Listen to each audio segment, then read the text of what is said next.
മഹാരാഷ്ട്രയിലെ തെരഞ്ഞെടുപ്പിൽ മഹാവികാസ് അഘാഡിക്ക് വലിയ ഒരു തിരിച്ചടി നേരിട്ടു. എന്ന് വെച്ചാൽ അവർ പ്രതീക്ഷിച്ചതിലും വലിയൊരു തോൽവി അവർ നേരിട്ടു.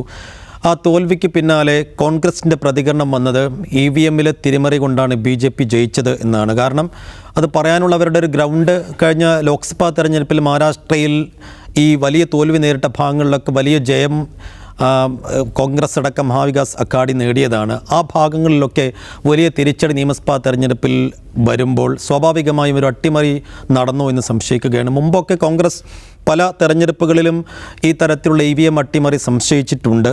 അപ്പോൾ ഇതിനകത്ത് സുപ്രീം കോടതിയിൽ ഒരു പൊതു താൽപ്പര്യ ഹർജി എന്ന് വെച്ചാൽ കഴിഞ്ഞ ഇലക്ഷൻ റദ്ദാക്കണം, ബാലറ്റ് വഴിയുള്ള തെരഞ്ഞെടുപ്പ് നടത്തണം എന്നുള്ള ഒരു ഹർജി സുപ്രീം കോടതി തള്ളുകയും തോൽക്കുമ്പോൾ മാത്രം EVMലെ അട്ടിമറിയുമായി വരുന്നത് ശരിയല്ല എന്ന് കോടതി ഒരു അഭിപ്രായം പറയുകയും ഒക്കെ ചെയ്തൊരു പശ്ചാത്തലം കൂടിയുണ്ട്. അപ്പോൾ ബാലറ്റിലേക്ക് തിരികെ പോകണമെന്ന് ആവശ്യപ്പെട്ട ഒരു ക്യാമ്പയിനൊക്കെ ആലോചിക്കുകയാണ് കോൺഗ്രസ്. ആ സാഹചര്യം കൂടി നമ്മൾ ചർച്ച ചെയ്യുകയാണ്.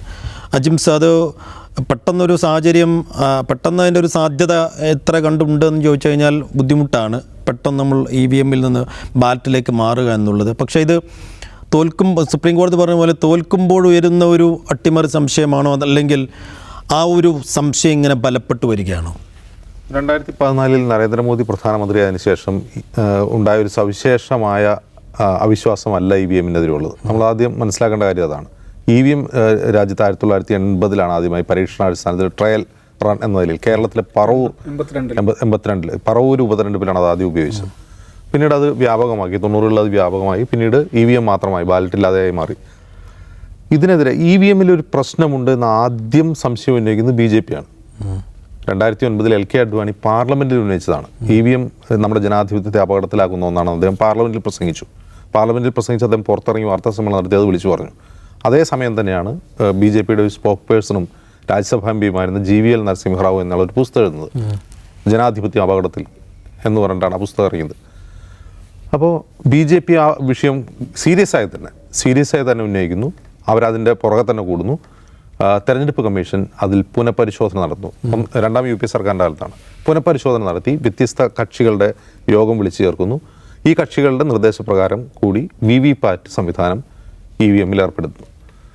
അപ്പോൾ പിന്നീട് നരേന്ദ്രമോദി അധികാരത്തിൽ വരുന്നു. അപ്പോൾ ഈ EVMനെതിരെ എന്തെങ്കിലും ഒരു സംശയാസമയത്തൊന്നും ഉയരുന്നില്ല.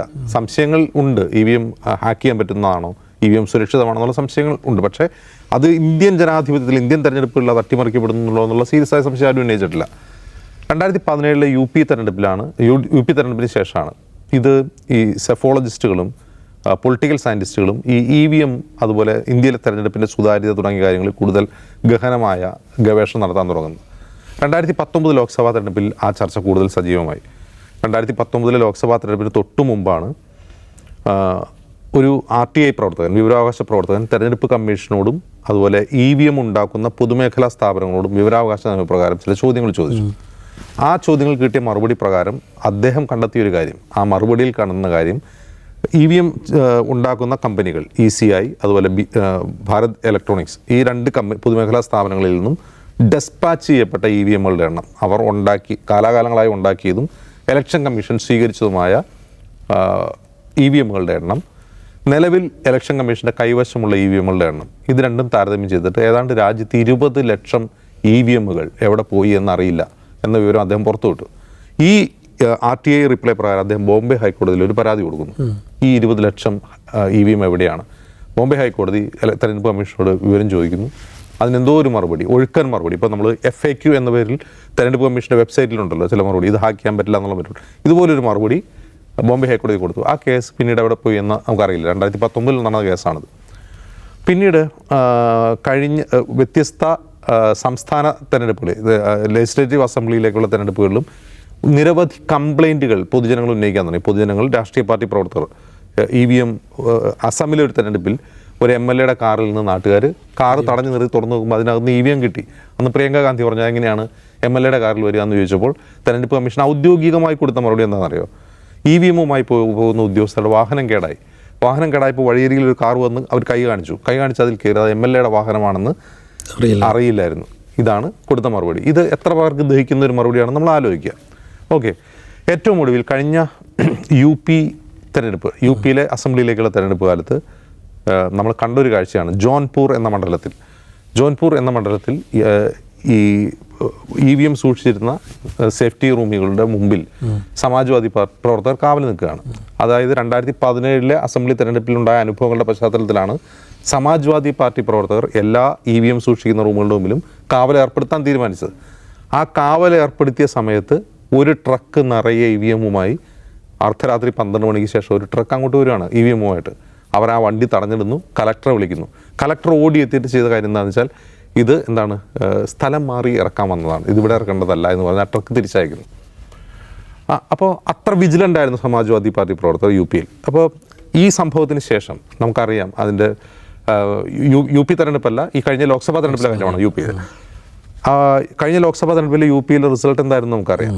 അതായത് അത്ര വിജിലൻ്റായി സമാജ്വാദി പാർട്ടി പ്രവർത്തകർ പ്രവർത്തിച്ചുകൊണ്ട് അവരുടെ റിസൾട്ടിലൊരു മാറ്റം ഉണ്ടായിരുന്നു. സാധാരണ പോലെ ഒരു റിസൾട്ടല്ല വന്നത്. ഓക്കെ, ഈ അനുഭവങ്ങളുടെ പശ്ചാത്തലത്തിൽ സമാജ്വാദി പാർട്ടി അധ്യക്ഷൻ അഖിലേഷ് യാദവ് പറയുന്നൊരു കാര്യം, ഞങ്ങൾ തോറ്റാൽ മാത്രമല്ല ഞങ്ങൾ ജയിച്ചാലും ഞങ്ങൾക്ക് EVM-ൽ വിശ്വാസമില്ല എന്നാണ് അദ്ദേഹം പറയുന്നത്.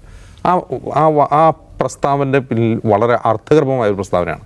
അതിൻ്റെ കാരണം എന്താണെന്ന് വെച്ചാൽ, ഇപ്പോൾ ഇതുവരെ ഉന്നയിക്കപ്പെട്ട EVM-നെതിരെ ഉന്നയിക്കപ്പെട്ട ആരോപണം എന്താണ്, ഇത് ഹാക്ക് ചെയ്യാൻ പറ്റില്ലേ? അപ്പോൾ തെരഞ്ഞെടുപ്പ് കമ്മീഷൻ കൊണ്ട് മറുപടി എന്താണ്, ഇത് ഹാക്ക് ചെയ്യാൻ പറ്റില്ല, ഇതൊരു സ്റ്റാൻഡ് അലോൺ ഡിവൈസാണ്. അതായത് നമ്മുടെ കാൽക്കുലേറ്ററിലൊക്കെ പോലുള്ള വളരെ ലളിതമായ കോഡുകളുള്ള, അത് വളരെ ലളിതമായ ഫംഗ്ഷനുള്ള, പരിമിതമായ ഫംഗ്ഷനുകൾ മാത്രമുള്ള ഒരു സ്റ്റാൻഡ് അലോൺ ഡിവൈസാണിത്. ഇത് ഇൻ്റർനെറ്റുമായി കണക്റ്റഡ് അല്ല, അതുകൊണ്ട് ഇത് ഹാക്ക് ചെയ്യാൻ പറ്റില്ല എന്നാണ്. ഇന്ത്യൻ EVM വൾണറബിൾ ആണ് എന്ന് ആദ്യം വിളിച്ചു പറയുന്നത് അമേരിക്കയിലെ മിഷിഗൻ യൂണിവേഴ്സിറ്റിയിലെ അലക്സ് ഹാൽഡർമാൻ എന്ന് പറയുന്ന ഒരു സയൻറ്റിസ്റ്റാണ്. അദ്ദേഹം പറയുന്നത് ഇത് ഹാക്ക് ചെയ്യാൻ പറ്റുമെന്നല്ല ഞാൻ പറയുന്നത്. ഇത് ഹാക്ക് ചെയ്യാൻ പറ്റുമോ എന്നുള്ളത്, ഹാക്ക് ചെയ്യാൻ പറ്റുമെന്നുള്ള അദ്ദേഹം വേറെ ചില സാധ്യതകൾ പറയുന്നുണ്ട്. അദ്ദേഹം പറയുന്നൊരു പ്രശ്നം എന്താണെന്ന് വെച്ചാൽ ഇത് ഫിസിക്കലി ഇതിൽ പ്രശ്നങ്ങൾ വരുത്താൻ പറ്റുമെന്നുള്ളതാണ്. ഇപ്പോൾ ഒരു തെരഞ്ഞെടുപ്പ് സിസ്റ്റത്തിൻ്റെ എല്ലാവരും സത്യസന്ധരും ആദർശധീരരും രാഷ്ട്രീയ പക്ഷപാതിത്വം ഇല്ലാത്തവരുമാണ് നമുക്ക് സംശയിക്കാതിരിക്കാൻ കഴിയില്ലല്ലോ. അപ്പോൾ ഇത് ഫിസിക്കലി തന്നെ പ്രശ്നം ഉണ്ടാക്കാൻ കഴിയുന്ന പലതരം സാധ്യതകൾ അദ്ദേഹം മുന്നിൽ വയ്ക്കുന്നുണ്ട്. അതിൽ ഏറ്റവും പ്രധാനപ്പെട്ട കാര്യം മാനുവലി പ്രശ്നം ഉണ്ടാക്കാം. അതിൻ്റെ മദർ ബോർഡ്, അതിൻ്റെ കോഡ്, അതിൻ്റെ CPU, ഇതൊക്കെ മാറ്റാൻ കഴിയുന്ന സാധനങ്ങളാണ്, വളരെ എളുപ്പത്തിൽ മാറ്റാൻ കഴിയുന്ന സാധനങ്ങളാണ്. ഇത് ഒരാളുടെ കയ്യിൽ പൊസഷൻ കിട്ടിക്കഴിഞ്ഞാൽ, ഒരാളുടെ കൈവശം കിട്ടിക്കഴിഞ്ഞാൽ ഇത് വളരെ പെട്ടെന്ന് ഇതിൽ റിസൾട്ടൊക്കെ മാറ്റാൻ കഴിയുന്ന ഒരു സാധനമാണെന്ന് അദ്ദേഹം പറയുന്നു. എത്രയധികം അദ്ദേഹം പറയുന്നൊരു കാര്യം, ഇപ്പോൾ EVM ആണല്ലോ കമ്പനികളിൽ നിന്ന് കൊണ്ടുവരുന്നത്, ഇതിനെ CPU-യുമായി ബന്ധിപ്പിക്കുന്ന, ഇതിൻ്റെ യൂണിറ്റും CPU-യുമായി ബന്ധിപ്പിക്കുന്ന കോഡില്ലേ, ഈ കോഡൊക്കെ ലോക്കലി പർച്ചേസ് ചെയ്യുന്നൊരു സാധനമാണ്. ഈ കോഡിനകത്തൊരു ചിപ്പ് ഘടിപ്പിച്ചാൽ പോലും ഈ റിസൾട്ട് മാറിപ്പോകും. ഈ ഉപയോഗിക്കുന്ന കോഡ് അത് ലോക്കലി പർച്ചേസ് ചെയ്യുന്നതാണ്, അതിലൊരു ചിപ്പ് ഉണ്ടെങ്കിൽ പോലും ഈ റിസൾട്ട് മാറിപ്പോകും. അങ്ങനെ ഒരുപാട് സാധ്യതകൾ. ഈ ഡിസ്പ്ലേ, ഈ വോട്ട് എണ്ണുമ്പോൾ നമ്മൾ സ്വിച്ച് ഇടുമ്പോൾ കാണുന്ന ഡിസ്പ്ലേ ഉണ്ടല്ലോ, ആ ഡിസ്പ്ലേ തന്നെ മാറ്റിയാൽ മതി. അപ്പോൾ അങ്ങനെ ഒരുപാട് സാധ്യതകൾ അദ്ദേഹം മുന്നോട്ട് വയ്ക്കുന്നുണ്ട്. അപ്പോൾ അതിന് കൂടാതെ തന്നെ ഞാൻ ആദ്യം പറഞ്ഞ 20 ലക്ഷം EVM എവിടെ പോയി എന്നൊരു ക്വസ്റ്റ്യൻ ഉണ്ട്. ഈ 20 ലക്ഷം EVM എവിടെയാണ്? EVM തന്നെ മാറ്റി വെച്ചാലോ? ഇപ്പോൾ ഈ ഹരിയാന തെരഞ്ഞെടുപ്പിലും മഹാരാഷ്ട്ര തെരഞ്ഞെടുപ്പിലും തോറ്റ സ്ഥാനാർത്ഥികൾ ഉന്നയിക്കുന്ന പ്രധാന പരാതികളൊന്ന് ശ്രദ്ധിക്കണം സൈഫു. എല്ലാ 99% ബാറ്ററി ചാർജുള്ള EVM എണ്ണുമ്പോൾ ഞങ്ങൾ തോറ്റു പോകുന്നു, ഞങ്ങൾക്ക് വോട്ടില്ല. അതായത് ഒരു ദിവസം മുഴുവൻ വോട്ട് രേഖപ്പെടുത്താൻ വേണ്ടി ഓൺ ചെയ്ത് നമ്മുടെ ഫോൺ രാവിലെ 100% ചാർജ് ചെയ്തിട്ട് കോളൊന്നും ഉപയോഗിക്കേണ്ട, വെറുതെ വെച്ചിട്ട് രാത്രി എടുത്ത് നോക്കിയാൽ എത്ര % ബാറ്ററി ഉണ്ടോ? ഒന്നും ചെയ്യേണ്ട, ഒരു ഫംഗ്ഷനും വേണ്ട, ഇൻ്റർനെറ്റും വേണ്ട, വെറുതെ എടുത്ത് വെച്ചാൽ മതി. 99% ബാറ്ററി ഉണ്ടാവും വോട്ട് എണ്ണുമ്പോൾ. അത്തരം EVM എണ്ണുമ്പോഴൊക്കെ ഞങ്ങൾ തോറ്റു പോകാണ്. ഇതൊരു സീരിയസ് കൺസേൺ ആണല്ലോ. അതെങ്ങനെയാണ് 99% ബാറ്ററി ഉള്ളൊരു EVM കൗണ്ടിങ് ഡേക്ക് കിട്ടുക? അത് എപ്പോഴാണ് ചാർജ് ചെയ്തത്? ആരാണ് ചാർജ് ചെയ്യുന്നത്? അതിൻ്റെ ഇടയ്ക്ക് ചാർജ് ചെയ്തോ? ഇങ്ങനെയുള്ള ഒരുപാട് ക്വസ്റ്റ്യൻസ് ഉണ്ടല്ലോ. അപ്പോൾ ഈ ക്വസ്റ്റ്യൻ വളരെ നിർണായകമാണ്. ഇത് ഫിസിക്കലി മറ്റായാലും പ്രൊസസ് ചെയ്യുന്നുണ്ടോ, ഇതിൽ ഉപയോഗിക്കുന്ന കാര്യങ്ങൾ എന്തൊക്കെയാണ്, അതുപോലെ തന്നെ ഈ 20 ലക്ഷം EVM എവിടെയാണ്, ആരുടെ കൈവശമാണ്, എങ്ങനെയാണ് സിറ്റിംഗ് MLA-യുടെയും BJP-യുടെ സ്ഥാനാർത്ഥികളുടെയും കൈവശം EVM കണ്ടെടുക്കുന്നത്? അത്തരം വാഹനങ്ങളിൽ എത്രയോ റിപ്പോർട്ടുകളുണ്ട്, എത്രയോ റിപ്പോർട്ടുകൾ പുറത്തു വന്നിട്ടുണ്ട്. അപ്പോൾ ഈ ചോദ്യങ്ങൾക്കൊന്നും തെരഞ്ഞെടുപ്പ് കമ്മീഷൻ ഉത്തരം തരില്ല. തെരഞ്ഞെടുപ്പ് കമ്മീഷൻ പറയുന്നത് എന്താണ്? EVM സുരക്ഷിതമാണ്, EVM ഹാക്ക് ചെയ്യാൻ കഴിയില്ല, EVM-ൽ ഇൻ്റർനെറ്റ് കണക്റ്റഡ് അല്ല, അതുകൊണ്ട് ഇത് ഹാക്ക് ചെയ്യാൻ പറ്റില്ല എന്ന പതിവ് പല്ലവി തത്തമ്മ പാടുന്ന പോലെ പാടിക്കൊണ്ടിരിക്കുകയാണ്. അതേസമയം ഇത്രയധികം കംപ്ലയിൻറ്റ്സ് EVM-നെ കുറിച്ച് വന്ന ഒരു കാലഘട്ടം കഴിഞ്ഞൊരു 5-6 വർഷത്തിനിടയ്ക്ക് ഉണ്ടായിട്ടില്ല. ഏറ്റവും കൂടുതൽ വന്നുകൊണ്ടിരിക്കുന്നതാണ്. ഇനിയിപ്പോൾ ഇതിൽ റിസൾട്ട് ഓറിയൻറ്റഡ് ആയിട്ട് നമ്മളിത് പരിശോധിച്ചാൽ, അപ്പോൾ കർണാടകയിൽ കോൺഗ്രസ് ജയിച്ചല്ലോ, അപ്പോൾ അന്ന് EVM-ന് പ്രശ്നം ഉണ്ടായിരുന്നില്ലേ? നിങ്ങൾ ജയിക്കുമ്പോൾ നിങ്ങൾക്ക് EVM-ന് പ്രശ്നമില്ല എന്ന് പ്രതിപക്ഷ പാർട്ടികളോട് BJP സ്ഥിരം ഉന്നയിക്കുന്ന പ്രശ്നമാണ്. അപ്പോൾ എനിക്ക് ജാർഖണ്ഡിൽ എനിക്ക് ചോദിക്കാനുള്ള ചോദ്യം ഇതാണ്, നിങ്ങൾക്ക് EVM-നെ പറ്റി പരാതി ഇല്ലാത്ത എന്തുകൊണ്ടാണ്? LK അഡ്വാനിക്ക് പരാതി ഉണ്ടായിരുന്നല്ലോ, എന്തുകൊണ്ട് JP നഡ്ഡയ്ക്ക് പരാതിയില്ല? എന്തുകൊണ്ട് നരേന്ദ്രമോദിക്ക് ഇതിനെപ്പറ്റി സംശയമില്ല? അവിടെയാണ് എൻ്റെ ഏറ്റവും വലിയ സംശയം അവിടെയാണ്. കാരണം EVM പറ്റി ആദ്യം പരാതി ഉന്നയിച്ചത് LK അഡ്വാണിയായി BJP ആയിരിക്കെ ഇപ്പോൾ BJPക്ക് അതിനെക്കുറിച്ച് ഒരു പരാതി ഇല്ലാതാവുന്നത് എന്തുകൊണ്ടാണ്? അവരും തോൽക്കുന്നുണ്ടല്ലോ. അപ്പോൾ സംസ്ഥാന തെരഞ്ഞെടുപ്പുകളിൽ എന്താണ് ചിലതൊക്കെ അങ്ങ് ജയിപ്പിക്കുന്നു, ചിലത് തോൽപ്പിക്കുന്നു എന്നൊക്കെ പ്രതിപക്ഷ പാർട്ടികൾക്ക് സംശയം ഉന്നയിക്കാവുന്ന ഒരു സാഹചര്യമാണ് തെരഞ്ഞെടുപ്പ് റിസൾട്ടിൽ നമുക്ക് മനസ്സിലാവുന്നത്. ഇപ്പോൾ മഹാരാഷ്ട്രയിൽ തന്നെ വിഷയം എടുക്കുക. മഹാരാഷ്ട്രയിൽ ഇപ്പോൾ ദ വയർ ഒരു ലേഖനം പുറത്തുവിട്ടിരുന്നു ഇന്നലെ, 5 ലക്ഷം വോട്ടിൻ്റെ മിസ്മാച്ച് ഉണ്ട് എന്ന് പറഞ്ഞിട്ട്. അപ്പോൾ തെരഞ്ഞെടുപ്പ് കമ്മീഷൻ അതിന് മറുപടി കൊടുത്തു. അത് പോസ്റ്റൽ വോട്ട് ബാലറ്റ് കൂട്ടാതെയുള്ള കണക്കാണ് വയർ പുറത്തുവിട്ടത്, അതുകൊണ്ട് ഈ കണക്കൊക്കെ ശരിയാണ് എന്ന് പറഞ്ഞു. അപ്പോൾ അവർ പറഞ്ഞു പോസ്റ്റൽ ബാലറ്റ് കൂടി കൂട്ടാം. പോസ്റ്റൽ ബാലറ്റ് കൂട്ടുമ്പോൾ പോലും എന്താണ്, ചില ബൂത്തുകളിൽ 200 വോട്ട് കുറവ്, ചില ബൂത്തുകളിൽ 1000 വോട്ട് കൂടുതൽ. അതായത് പോൾ ചെയ്യപ്പെട്ട വോട്ടും കൗണ്ട് ചെയ്യപ്പെട്ട വോട്ടും തമ്മിലുള്ള വ്യതിയാനമാണ് ഈ പറയുന്നത്. അതെങ്ങനെയാണ് 200 വോട്ടും 1000 വോട്ടും കൂടുതലാവുക? അപ്പോൾ അതിന് തെരഞ്ഞെടുപ്പ് കമ്മീഷൻ അനൗദ്യോഗികമായിട്ട് പറഞ്ഞ മറുപടി അത് ക്ലറിക്കൽ എററായിരിക്കും. അതായത് പോൾ ചെയ്യപ്പെട്ട വോട്ട് എണ്ണുമ്പോൾ ഉണ്ടാകുന്ന പ്രശ്നം, അത് ടാബ്ലേറ്റ് ചെയ്യുമ്പോൾ വരുന്ന പ്രശ്നം എന്നൊക്കെയാണ് പറയുന്നത്. പക്ഷെ അതെങ്ങനെയാണ് സംഭവിക്കുക? ഇത് ബാലറ്റ് പേപ്പറാണ്, നമുക്ക് എണ്ണുമ്പോൾ തെറ്റിപ്പോകുന്ന വയ്ക്കാം, നമുക്ക് റീകൗണ്ട് ചെയ്യാം. ഇത് സ്വിച്ച് ഇടുമ്പോൾ തെളിഞ്ഞു വരുന്ന എണ്ണത്തെ ടാബ്ലേറ്റ് ചെയ്യുന്നതിൽ എങ്ങനെയാണ് തെറ്റ് വരിക? എനിക്കത് മനസ്സിലായിട്ടില്ല. അപ്പോൾ കൂടുതൽ പോൾ ചെയ്യപ്പെട്ടതിനേക്കാൾ കൂടുതൽ വോട്ട് എണ്ണുമ്പോൾ ഉണ്ടാവുക എന്ന് പറഞ്ഞാൽ അതിനർത്ഥം എന്താണ്? അവിടെ വോട്ട് കൂടുതലായി ആഡ് ചെയ്യപ്പെട്ടു. അതെങ്ങനെയാണ് ആഡ് ചെയ്യപ്പെടുന്നത്? അത് മനസ്സിലാക്കണം. അപ്പോൾ ഇത് നേരത്തെ കോൺഗ്രസ്, അതായത് മുഖ്യ പ്രതിപക്ഷ കക്ഷിയായ കോൺഗ്രസ് EVM ടാമ്പറിങ് എന്ന വാദം അവർ ഏറ്റെടുത്തിട്ടുണ്ടായില്ല. അവർ പരസ്യമായി അതിന് പിന്താങ്ങുന്നുണ്ടായിരുന്നില്ല. പക്ഷേ കോൺഗ്രസ് അധ്യക്ഷൻ മല്ലികാർജ്ജുൻ ഖാർഗെ തന്നെ ഇന്നലെ ഭരണഘടനാ ദിനത്തിൽ എന്താണ് പറയുന്നത്? ബാലറ്റിലേക്ക് മടങ്ങിപ്പോകണം എന്നവർ പരസ്യമായിട്ട് ആവശ്യപ്പെടുകയാണ്. അതിനർത്ഥം അത്ര അധികം പരാതികൾ. ഇപ്പോൾ ശിവസേന ചീഫ് ഉദ്ധവ് താക്കറെ പറയുന്നത് ഞങ്ങൾക്ക് കണ്ടത് 620ഓളം പരാതികൾ ലഭിച്ചു എന്നാണ് പറയുന്നത്. മഹാരാഷ്ട്ര ഇലക്ഷനിൽ മാത്രമേ, അത് 288 കോൺസ്റ്റിറ്റ്യുവൻസിയുള്ള മഹാരാഷ്ട്രയിൽ മാത്രം 620 പരാതികൾ ഞങ്ങൾക്ക് ലഭിച്ചു. അപ്പോൾ പരാതികളുടെ എണ്ണം കൂടുന്നു എന്നുള്ളതാണ്. അപ്പോൾ ഈ പരാതികളുടെ എണ്ണം കൂടുമ്പോഴാണ് ഈ പൊളിറ്റിക്കൽ പാർട്ടികൾ തെരഞ്ഞെടുപ്പ് കമ്മീഷനെ സമീപിക്കുന്നത്. തെരഞ്ഞെടുപ്പ് കമ്മീഷൻ സ്വതസിദ്ധമായ നിർമ്മമതയോടെ ഈ പരാതികളെ ചവറ്റുകുട്ടയിൽ എറിയുന്നു. സ്ഥിരം FAQ, ഫ്രീക്വൻ്റ്ലി ആസ്ക്ഡ് ക്വസ്റ്റ്യൻസിനുള്ള ഉത്തരം കൊടുത്തുകൊണ്ട് നിങ്ങൾ വെബ്സൈറ്റിൽ പോയി നോക്കൂ എന്ന് പറഞ്ഞ് ഒരു മറുപടി കൊടുത്ത് ഒതുക്കുകയാണ് ചെയ്യുന്നത്. അപ്പോൾ ഇങ്ങനൊരു അവിശ്വാസം തെരഞ്ഞെടുപ്പ് പ്രക്രിയയെക്കുറിച്ച് വരിക എന്ന് പറഞ്ഞാൽ അത് തെരഞ്ഞെടുപ്പിൻ്റെ സുതാര്യതയും തെരഞ്ഞെടുപ്പ് പ്രക്രിയയിലുള്ള ജനങ്ങളുടെ വോട്ടർമാരുടെ വിശ്വാസ്യതയും ചോദ്യം ചെയ്യുന്ന ഒന്നാണ് എന്ന ബോധം ഇല്ലാത്ത ഒരേ ഒരു വിഭാഗം എന്ന് പറയുന്നത് ഭരണഘടനാ സ്ഥാപനമായ തെരഞ്ഞെടുപ്പ് കമ്മീഷൻ മാത്രമാണ്. ബാക്കി എല്ലാവരും ഇതിനെക്കുറിച്ച് ആശങ്ക ഉന്നയിക്കുമ്പോൾ അവർക്ക് മാത്രം ഇതിൽ പൂർണ്ണമായ വിശ്വാസമാണ്, പൂർണ്ണമായ എന്താണ് പറയുക, സുതാര്യവും സത്യസന്ധവുമായ തെരഞ്ഞെടുപ്പാണെന്ന് അവരിങ്ങനെ ആവർത്തിച്ച് പറഞ്ഞുകൊണ്ടിരിക്കുകയാണ്.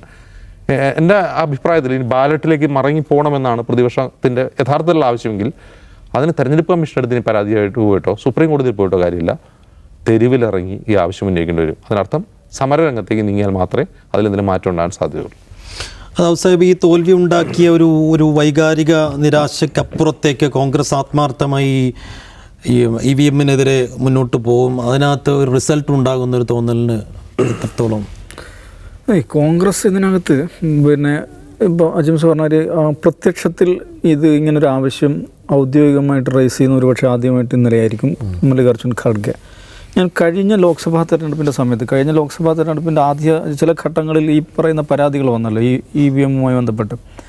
എനിക്ക് തോന്നുന്നത് UP നിന്നുള്ള അതിൻ്റെ ഒരു ആദ്യഘട്ടത്തിലായിരുന്നു തോന്നുന്നു വന്നത്. ആ സമയത്ത് ഞാനൊരു കോൺഗ്രസ് നേതാവിനോട് ഇതേക്കുറിച്ച് ചോദിച്ചിരുന്നു. EVM-നെ സംബന്ധിച്ച് സാമൂഹ്യ മാധ്യമങ്ങളിലും അല്ലാതെയൊക്കെ ആയിട്ട് പലതരത്തിലുള്ള ആരോപണങ്ങളും കാര്യങ്ങളും ഇങ്ങനെ വരികയാണ്. നിങ്ങളത് ഇതുവരെ സീരിയസ് ആയിട്ട് ടേക്കപ്പ് ചെയ്തില്ല. മാത്രമല്ല ഔദ്യോഗികമായിട്ട് കോൺഗ്രസിൻ്റെ ഉത്തരവാദപ്പെട്ട ആരും ഇലക്ട്രോണിക് വോട്ടിംഗ് മെഷീൻ പ്രശ്നമാണ്, നമ്മൾ ഈ പേപ്പർ ബാലറ്റിലേക്ക് പോകണം എന്നുള്ള ഒരു സംഗതി അങ്ങനെ ഔദ്യോഗികമായിട്ട് ആവശ്യപ്പെട്ടിട്ടുണ്ടായിരുന്നില്ല. അപ്പോൾ അതേക്കുറിച്ച് ചോദിച്ചപ്പോൾ എന്തുകൊണ്ട് നിങ്ങൾ അങ്ങനെ അതൊരു മൂവ്മെൻ്റായിട്ട് കൊണ്ടുവരുന്നില്ല എന്ന് ചോദിച്ചപ്പോൾ കോൺഗ്രസിൻ്റെ ഉത്തരവാദപ്പെട്ട നേതാവിനോട് പറഞ്ഞു വെച്ചാൽ അതിൻ്റെ പ്രശ്നം എന്താണെന്ന് വെച്ചാൽ നമ്മളിപ്പോൾ ഇതിനകത്ത് ഒരു സംശയം ഉന്നയിച്ച് കഴിഞ്ഞാൽ നോക്കൂ, കോൺഗ്രസ്സിന് വോട്ട് ചെയ്യണമെന്ന് വിചാരിക്കുന്ന ആളുകൾ പോലും വോട്ട് ചെയ്യാതെ വീട്ടിലിരിക്കും. ഞാൻ എന്തിനും ചുമ്മാക്കി എന്നിട്ട് അവിടെ പോയി വോട്ട് ചെയ്യണം, മറ്റു റിസൾട്ടൊക്കെ നേരത്തെ സെറ്റ് ചെയ്ത് വെച്ചിരിക്കുമല്ലേ, ത്യാഗം ചെയ്ത് കോൺഗ്രസ്സിനെ വിജയിപ്പിക്കുന്ന ആളുകളുണ്ടാവില്ലല്ലോ. അപ്പോൾ ആ ഒരു ഈ പറയുന്ന വോട്ടർമാരുടെ എന്താ പറയുക, ഒരു വോട്ടർ ഫാറ്റീഗ് എന്ന് പറയുന്നൊരു സിറ്റുവേഷനല്ല, വെറുതെ എന്ത് സമയം കളയണം, ആ ഒരു അവസ്ഥയിലേക്ക് വോട്ടർമാർ പോകാനുള്ള സാധ്യതയുണ്ട്. അതുകൊണ്ടാണ് ഞങ്ങളത് അങ്ങനെ റേസ് ചെയ്യാത്തതെന്നാണ് അന്ന് അദ്ദേഹം എന്നോട് പറഞ്ഞത്. പക്ഷേ ഖഡ്ഗെ ഇന്നലെ അത് സുവ്യക്തമായിട്ട് ആവശ്യപ്പെട്ടിരിക്കുകയാണ്. അതിൽ പല ഘടകങ്ങളുണ്ട്. ഇപ്പോൾ ഹരിയാന ഇലക്ഷൻ നോക്കൂ, ഹരിയാന ഇലക്ഷൻ്റെ റിസൾട്ട് ഷോക്കിംഗ് ആയിരുന്നു. സഫോളജിസ്റ്റുകളെ സംബന്ധിച്ചിടത്തോളം ഷോക്കിംഗ് ആയിരുന്നു. ഹരിയാന രാഷ്ട്രീയം നിരീക്ഷിക്കുന്ന ആർക്കും ഒരു ഷോക്കിംഗ് ആയിരുന്നു. ഈ പറഞ്ഞ മാതിരി ഈ ബാറ്ററി 99% ബാറ്ററിയുള്ള സ്ഥലങ്ങളിൽ ഇവർക്ക് വോട്ട് കുറയുന്ന പ്രവണത വ്യാപകമായിട്ടുണ്ടായിരുന്നു. തൊട്ട് ശേഷമാണ് ഇത് വരുന്നത്, മഹാരാഷ്ട്ര ഇലക്ഷൻ വരുന്നത്. അപ്പോൾ മഹാരാഷ്ട്ര ഇലക്ഷനുമായി ബന്ധപ്പെട്ട് കഴിഞ്ഞ ദിവസം കോൺഗ്രസ് നേതാക്കളുടെ പ്രസ്താവനയേക്കാൾ ദേശീയ തലത്തിൽ ശ്രദ്ധിക്കപ്പെട്ടത് വയറിൻ്റെ ലേഖനമാണ്. വയറിൻ്റെ ലേഖനത്തിൽ ആദ്യത്തിൽ 5 ലക്ഷം മിസ്മാച്ച്, 5 ലക്ഷം വോട്ടുകളുടെ മിസ്മാച്ച് എന്ന് പറഞ്ഞാൽ പോൾ ചെയ്തു എന്ന് ഇലക്ഷൻ കമ്മീഷൻ അവകാശപ്പെട്ട നമ്പർ എന്ന് വെച്ചാൽ കൃത്യ നമ്പർ പറയുകയാണെങ്കിൽ 6 കോടിയാണ്. 6,46,26,420 വോട്ട് പോൾ ചെയ്തു എന്നാണ് ഇലക്ഷൻ കമ്മീഷൻ്റെ കണക്ക്. 6 കോടി, പക്ഷേ കൗണ്ട് ചെയ്ത് വന്നപ്പോൾ അത് 6,45,92,508 വോട്ടുകൾ മാത്രമാണ് ഈ പറയുന്ന ഇലക്ഷൻ കമ്മീഷൻ കണക്ക് പ്രകാരം. അപ്പോൾ ഇവർ ഈ ആദ്യം പുറത്തുവിടുന്ന റിപ്പോർട്ട് പറയാൻ 5 ലക്ഷത്തിൻ്റെ മിസ്മാച്ചാണുള്ളത്. പക്ഷേ ഇലക്ഷൻ കമ്മീഷൻ വളരെ പെട്ടെന്നൊരു റിലീസുമായിട്ട് ഇറങ്ങി. എന്താണ്, നിങ്ങളുടെ ഡാറ്റ ശരിയല്ല, അത് EVM കണക്ക് മാത്രമാണ് നിങ്ങൾ എടുത്തിരിക്കുന്നത്, ഈ പറയുന്ന പോസ്റ്റൽ ബാലറ്റ് എടുത്തിട്ടില്ല. അപ്പോൾ വയർ ആ ആർട്ടിക്കിൾ തിരുത്തുകയാണ്. വീണ്ടും അത് അവരുടെ ഡാറ്റ പരിശോധിക്കുന്നു. അങ്ങനെ രണ്ടാമത് ഇപ്പം അവരുടെ ഓൺലൈനിൽ കിടക്കുന്ന ആർട്ടിക്കിൾ പ്രകാരം 33,912 വോട്ടിൻ്റെ മിസ്മാച്ചാണുള്ളത്. ഏതാണ്ട് 95 മണ്ഡലങ്ങൾ, അതിൽ 19 മണ്ഡലങ്ങളിൽ എണ്ണിയപ്പം പോൾ ചെയ്തെന്ന് പറഞ്ഞതിനേക്കാൾ വോട്ട് കൂടുതലാണ്. ബാക്കി 76 മണ്ഡലങ്ങളിൽ വോട്ട് കുറവാണ്. അപ്പം 258 സീറ്റല്ലേ മഹാരാഷ്ട്രയിൽ. 258 സീറ്റുള്ള മഹാരാഷ്ട്രയിൽ 19 മണ്ഡലങ്ങളിലാണ് 95 മണ്ഡലങ്ങളാണ് മിസ്മാച്ചുള്ളത്. ആകെ 33,912 വോട്ടിൻ്റെ മിസ്മാച്ചാണുള്ളത്. അപ്പോൾ 36 കോടി വോട്ട് തന്നു, 33,000 വോട്ടിൻ്റെതല്ലേ, അത് വലിയ വിഷയമാണോ എന്ന് സാമാന്യമായിട്ട് ഒരാൾക്ക് ചോദിക്കാം. പക്ഷേ ഇതിനകത്ത് അജിംസ് പറഞ്ഞ ഇത് ഒരു ഡിജിറ്റൽ പ്രോസസ്സാണല്ലോ. അതിൽ 1 വോട്ടിൻ്റെ മിസ്മാച്ചാണെന്ന് വിചാരിക്കുക. 33,912 അല്ല, വെറും 1 വോട്ടിൻ്റെ മിസ്മാച്ചാണ് ഉള്ളതെന്ന് വിചാരിക്കുക. അതിൻ്റെ അർത്ഥം എന്താണ്? സിസ്റ്റം ഹാസ് സം പ്രോബ്ലം എന്നല്ലേ. അങ്ങനെ സംഭവിക്കാൻ പാടില്ല. ഒരു ഡിജിറ്റൽ ഡിവൈസിൽ അങ്ങനെ സംഭവിക്കാൻ പാടില്ലല്ലോ. നമ്മളിപ്പോൾ ഒരു ബാങ്ക് അക്കൗണ്ടിലേക്ക് പൈസ ഫോർവേഡ് ചെയ്യണം. അതിൽ ആ അക്കൗണ്ടിൽ 2 എന്നുള്ളൊരു നമ്പർ 1 എന്നടിച്ചു. സൈഫുവിൻ്റെ അക്കൗണ്ടിലേക്കാണ് പൈസ. 2 എന്നുള്ള 1 ആയില്ല, എന്തിപ്പോൾ കുഴപ്പം എന്ന് പറഞ്ഞിട്ട് കാര്യമില്ല. സൈഫുവിന് പൈസ കിട്ടില്ലല്ലോ, അത് വേറൊരാൾക്കാണ് ആ പൈസ പോവുക. എന്നാൽ ഡിജിറ്റൽ എന്ന് പറഞ്ഞാൽ ഡിജിറ്റൽ പ്രൂഫ് എന്ന വാക്ക് തന്നെ വന്നത് എന്തുകൊണ്ടാണ്? 1 വോട്ടിൻ്റെ 2 വോട്ട് 5 വോട്ടിൻ്റെ മിസ്മാച്ചാണുള്ളതെന്ന് വിചാരിക്കുക. അതിൻ്റെ അർത്ഥം അങ്ങനെ മിസ്മാച്ച് ഉണ്ട് എന്ന് ഒരു ആധികാരിക മാധ്യമ സ്ഥാപനം കണക്ക് വെച്ച് റിപ്പോർട്ട് ചെയ്യുകയാണ്. നമുക്ക് 5 ലക്ഷത്തിൻ്റെ മിസ്മാച്ച് ഉണ്ടെന്ന് പറഞ്ഞപ്പോൾ ഇലക്ഷൻ കമ്മീഷൻ വളരെ പെട്ടെന്ന് വിശദീകരണമായിട്ട് വന്നല്ലോ, ഫൈൻ. പക്ഷേ 33,912 വോട്ടിൻ്റെ മിസ്മാച്ച് ഉണ്ടെന്ന് പറയുമ്പോൾ എന്താണ് ആ വിശദീകരണം വരാത്തത്? അപ്പോൾ അത് പ്രശ്നമാണത്. എന്തുകൊണ്ടത് വന്നു എന്ന് കൃത്യമായിട്ട് വിശദീകരിക്കേണ്ടി വരും. പക്ഷേ സംഭവം എന്ന് വെച്ചിട്ടുണ്ടെങ്കിൽ ഇലക്ഷൻ കമ്മീഷൻ അത് വിശദീകരിക്കാറില്ല, ഇത്തരം ചോദ്യങ്ങൾക്ക് കൃത്യമായ മറുപടി പറയാറില്ല. പിന്നെ ഉള്ളൊരു വഴിയെന്ന് സുപ്രീം കോടതിയാണ്. സുപ്രീം കോടതി ഈ വിഷയത്തിൽ ഇതുവരെ ഏതെങ്കിലും നിലക്ക് സീരിയസ് ആയിട്ടുള്ളൊരു അപ്രോച്ച് എടുത്തെന്ന് കാണാൻ പറ്റില്ല. അപ്പോൾ ഞാൻ പറയുന്ന ഇലക്ട്രോണിക് വോട്ടിംഗ് മെഷീൻ അല്ലെങ്കിൽ ഈ പറയുന്ന ഇലക്ട്രോണിക് ബാലറ്റ് എന്ന് പറയുന്ന കോൺസെപ്റ്റ് കുഴപ്പമാണെന്നൊന്നും ഞാൻ പറയുന്നില്ല. പക്ഷേ നമ്മൾ മനസ്സിലാക്കേണ്ട ഒരു കാര്യമുണ്ട്, ലോകത്ത് നമ്മളെക്കാൾ ടെക്നോളജിക്കലി അഡ്വാൻസ്ഡ് ആയിട്ടുള്ള രാജ്യങ്ങളിൽ പോലും ഇത് ഉപയോഗിക്കുന്നില്ല. മനസ്സിലായി? അത് പിന്നെ ജർമ്മനി ഇൻട്രൊഡ്യൂസ് ചെയ്ത് പിൻവാങ്ങിയിട്ടുണ്ട്.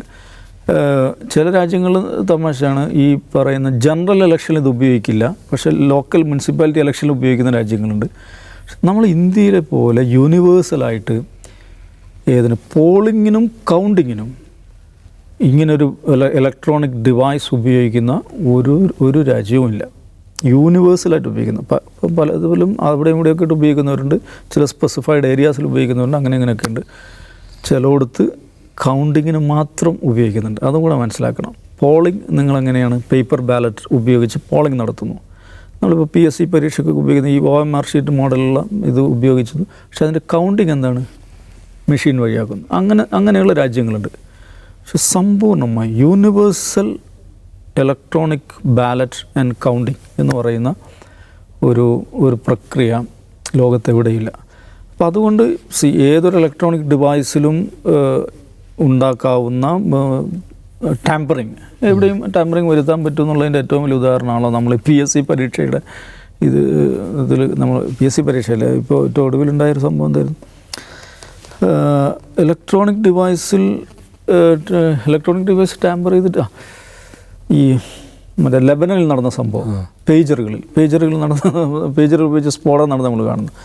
അപ്പോൾ അങ്ങനെ അതാണ് ലോകം എന്ന് വെച്ചാൽ ഈ നിലക്കുള്ള ഡാറ്റ ഇലക്ട്രോണിക് ഡാറ്റ വെച്ചിട്ടുള്ള ഏത് ഓപ്പറേഷനിലും അത് കോംപ്രമൈസ് ചെയ്യാനുള്ള സാധ്യതകൾ ഉണ്ടെന്ന് നമ്മൾ ലോകത്തെ ഏറ്റവും ശക്തമായിട്ടുള്ള സൈബർ സെക്യൂരിറ്റി സംവിധാനമുള്ള സ്ഥലങ്ങളിൽ പോലും നമ്മളത് കാണുന്നുണ്ട്. വിക്കിലീക്സ് നമ്മൾ കണ്ടതാണ്. അത് എവിടെ നിന്നാണ് അത് ലീക്കായത്, ഏത് രാജ്യത്തിൻ്റെയാണ് ലീക്കായത് നമ്മൾ കണ്ടാൽ. അപ്പോൾ അതുകൊണ്ട് അതിൽ ഒരു സാധ്യത അവിടെ ഉണ്ട്. സാധ്യത എന്ന് വെച്ചാൽ ബൈ ഡിഫോൾട്ട് സാധ്യത അവിടെ ഉണ്ട്. ഇവിടെയുള്ള പ്രശ്നം എന്ന് വെച്ചാൽ ഇങ്ങനെയുള്ള ഒരുപാട് ആളുകൾക്ക് സംശയിക്കാവുന്ന സാഹചര്യങ്ങൾ ധാരാളം ഉണ്ടായിട്ടുണ്ട്. ഇവിടെ അജിംസ് പറഞ്ഞല്ലോ, അഡ്വാനിയാണ് ഈ വിഷയത്തിൽ ആദ്യം സംശയിച്ചത്. അഡ്വാനി ഒരു ദേശീയ നേതാവെന്നുള്ള കഥ. അതിന് മുമ്പ് 2009 തെരഞ്ഞെടുപ്പ് കഴിഞ്ഞതിന് ശേഷമുള്ള LJP ഈ ഉണ്ടല്ലോ, രാംവിലാസ് പാസ്വാൻ്റെ പാർട്ടി ഉണ്ടല്ലോ, എന്താ അതിൻ്റെ പേര്, ലോക് ജനശക്തി പാർട്ടി. അവരുടെ ദേശീയ നിർവാഹക സമിതി യോഗം ചേർന്ന് പ്രമേയം പാസ്സാക്കിയിട്ടുണ്ട്. അപ്പോൾ ആ പ്രമേയം പാസ്സാക്കാൻ കാരണം എന്ന് വെച്ചിട്ടുണ്ടെങ്കിൽ ആ ഇലക്ഷനിൽ പുള്ളി തോക്കുന്നുണ്ട്. തൊട്ട് മുമ്പത്തെ ഇലക്ഷൻ ലക്ഷക്കണക്കിന് വോട്ടിന് ഭൂരിപക്ഷത്തിന് വിജയിച്ച, ഒരുപക്ഷെ ഇന്ത്യയിലെ തന്നെ ഏറ്റവും മികച്ച ഭൂരിപക്ഷം നേടുന്ന ആളാണ് ഹാജിപ്പൂറിൽ. പക്ഷേ പുള്ളി 2009 ഇലക്ഷനിൽ പരാജയപ്പെടുന്നു. അന്ന് അവരുടെ ദേശീയ നിർവാഹക സമിതി യോഗം ചേർന്നിട്ട് ഇത് ടാമ്പർ ചെയ്തതാണെന്ന് ഔദ്യോഗികമായിട്ട് പ്രമേയം പാസ്സാക്കുന്നുണ്ട്. അതിന് ശേഷമാണ് അഡ്വാനിയുടെ പ്രസ്താവന വരുന്നത്. അഡ്വാനി പ്രസ്താവന നടത്തിയപ്പോൾ കോൺഗ്രസ് അതിനെ ശക്തമായിട്ട്, ഇതാണ് ഇതിൻ്റെ പ്രശ്നം, അന്ന് കോൺഗ്രസ് ഇതിനെതിരെ ശക്തമായിട്ട്, മനീഷ് തിവാരിയൊക്കെ ശക്തമായിട്ട് രംഗത്ത് വന്നിട്ടുണ്ട്. ഈ പ്രക്രിയ എന്ന് പറയുന്നത് അതും കാരണം 77 തുടങ്ങിയിട്ടുണ്ട് ഇതിൻ്റെ ഒരു ആലോചനകൾ, ഇങ്ങനെ ഒരു സംഗതിയിലേക്ക് പോകണം എന്നുള്ളത്.